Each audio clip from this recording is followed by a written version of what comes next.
नाही त्याच्यात त्यांनी क्लिअरन्स द्यायचं असतं. बेटरमेंट किती देणार, कॉर्पस किती देणार, रेंट किती देणार, 10% एस्केलेट करणार का, मोड ऑफ पेमेंट काय असणार तुझी.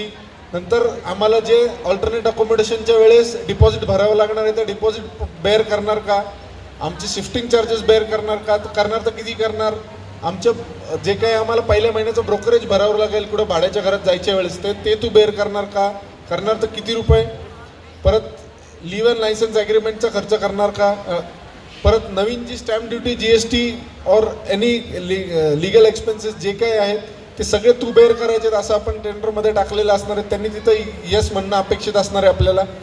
नंतर जे कुठले उद्या तो कुठूनही सिंगापूरवरून का आर्किटेक्ट आणे ना इथं, तो त्याचा कॉल आहे. त्यांचे जेवढे केवढे फीज जनरेट होईल ती सगळी त्यांनी बेअर करावी. त्यांनी उद्या आपल्याला असं नाही म्हणावं की मी कोणीतरी एक मॉडर्न माणूस आणलेला तर थोडेसे तुमचे टक्के कमी करतो आणि आपण एक कॉम्पन्सेटरी बेसिसवरती हे प्रोजेक्ट रन करू, असं काही नाही. सगळं काही तूच बेअर करायचं आहे.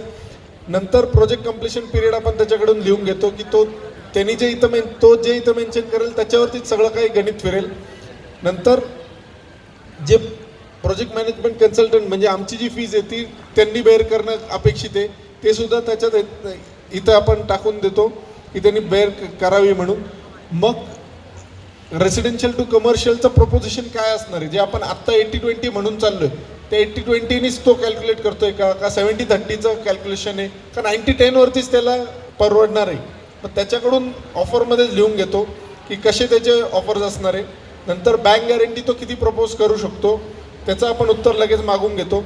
आणि आपलं जे मगाशी बोलणं झालं की PAAA आपण कंपल्सरी ठेवणार आहे, त्याला तू ॲग्री आहे का डिसॲग्री आहे ते तू आत्ताच सांग.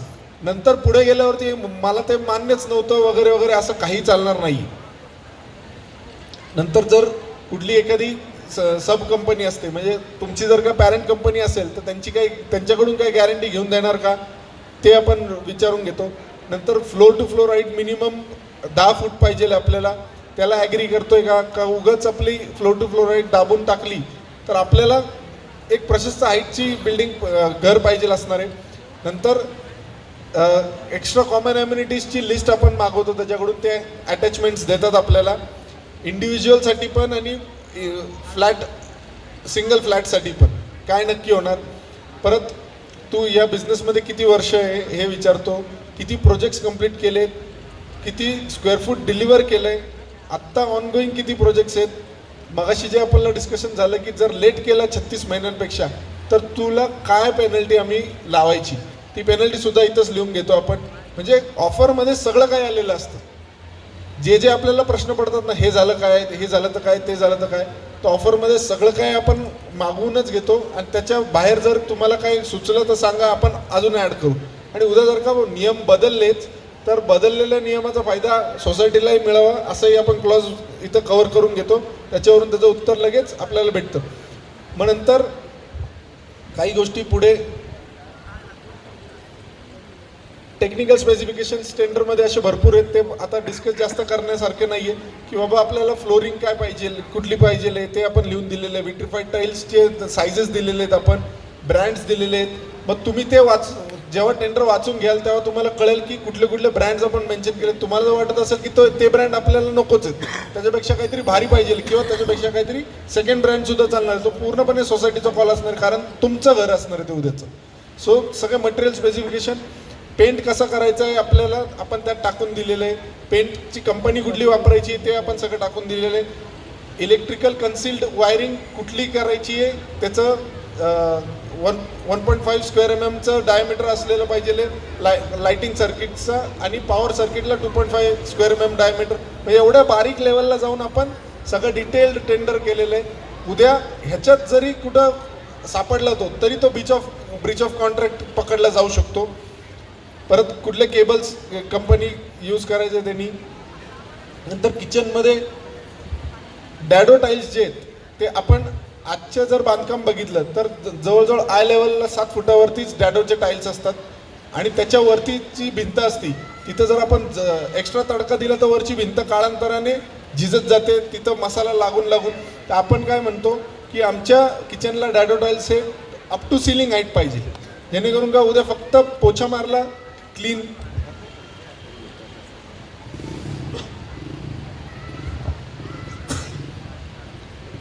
प्लंबिंग कुठल्या पद्धतीची पाहिजे ते आपण लिहून देणार आहे. सध्या कास्ट आयर्नचं कोणी वापरत नाही, सगळे CPVCचंच वापरतात. सो CPVCमध्ये सध्या काम चालतं. प्लॅटफॉर्म कसा पाहिजे, पॅरलल प्लॅटफॉर्म पाहिजे का एल शेप प्लॅटफॉर्म पाहिजे का आम्ही सांगू तसं डिसाईड होईल मेंबर टू मेंबर, ह्याचाही क्लॉज आपण कव्हर करून घेतो.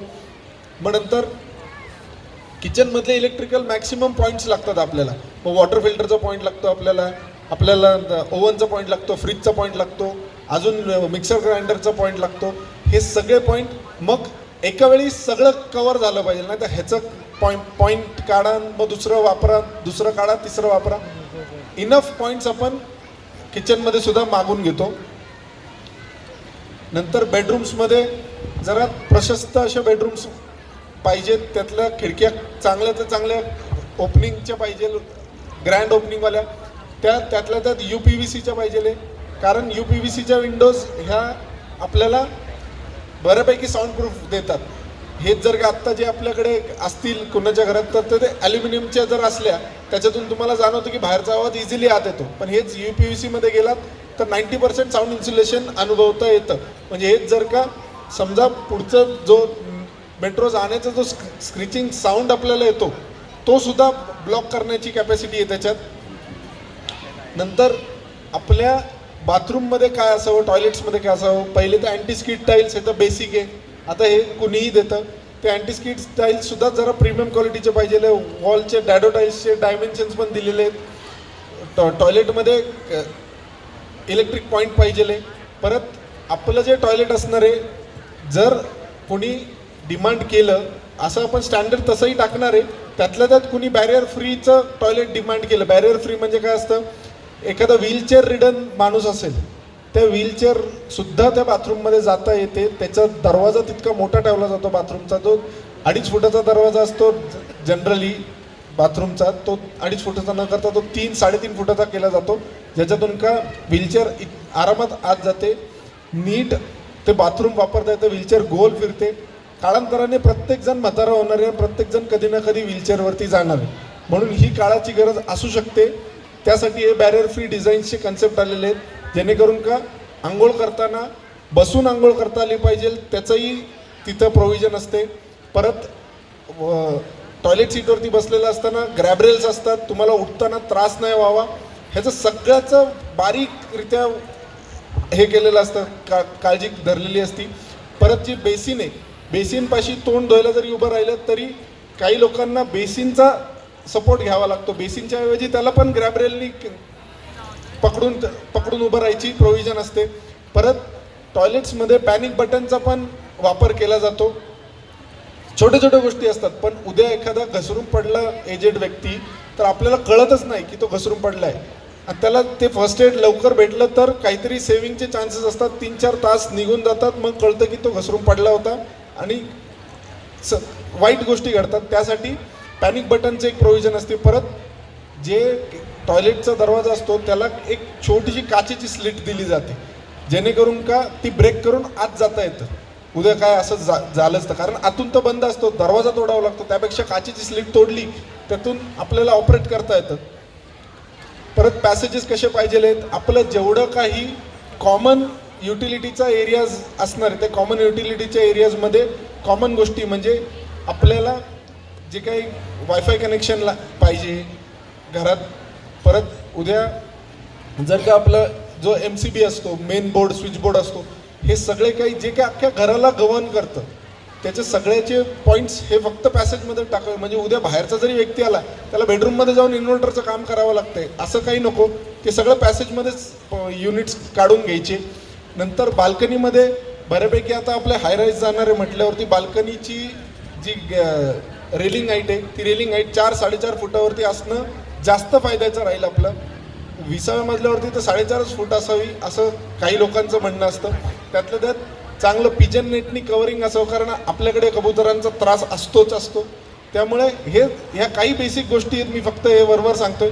नंतर पूर्ण लिस्ट आहे अप्रूव्ह मटेरियल्सची की तुम्ही इथे सिमेंट कुठलं वापरायचं आहे, व्हाईट सिमेंट कुठलं वापरायचं आहे, बारीक स्क्रू जरी वापरायचं झालं तर कुठल्या ब्रँडचा वापरायचा आहे, टाईल्स कुठल्या वापरायचे आहेत, उद्या ॲडेसिव्ह वापरायचं झालं तर तुम्ही पिडीलाईट कंपनीचं वापरायचं आहे, म्हणजे फेविकॉल वापरायचं आहे का कुठला दुसरा ब्रँड वापरायचा आहे, हे सगळं काही आपण हार्डवेअर शालिमारचं वापरायचं आहे का, लॉक्स कुठले गोदरेजचे वापरायचे आहेत का, कुठले अजून ऑप्शन्स आहेत, हे सगळे तुम्ही जेव्हा वाचाल ह्यातलं काय डिलीट करायचं आहे किंवा तुमच्या मनात असेल काहीतरी हा ब्रँड अजून ॲड करू शकतो, हे सगळं काही तुम्ही वाचल्यावरतीच ह्याच्यात इनपुट्स देऊ शकाल. बस एवढंच आहे आज सांगायला. थँक्यू.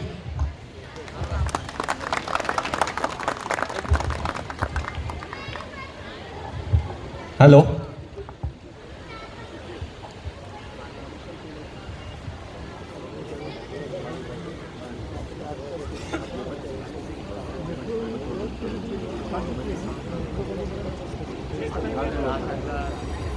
हॅलो.